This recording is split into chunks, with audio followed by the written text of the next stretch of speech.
योजनेसाठी अर्ज भरण्यास सुरुवात 1 ते 30 ऑक्टोबरपर्यंत नियमित शुल्कासह ऑनलाईन अर्ज भरता येणार। जळगावच्या कोकिळ पाटील यांना राजनंदिनी संस्थेतर्फे राज्यस्तरीय नारीरत्न पुरस्कार प्रदान। अनिष्ट प्रथा परंपरा नष्ट करण्यासाठी केलेल्या कार्याची दखल।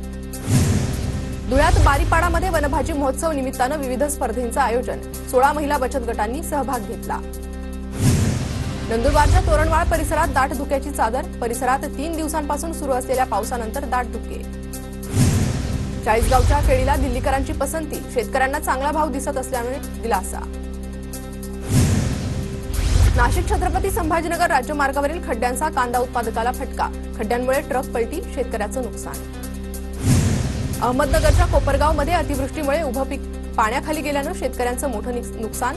शेतकऱ्याचा हातातोंडाशी आलेला घास हिरावला। शासनाने पंचनामे करून नुकसान भरपाई द्यावी, शेतकऱ्यांची मागणी।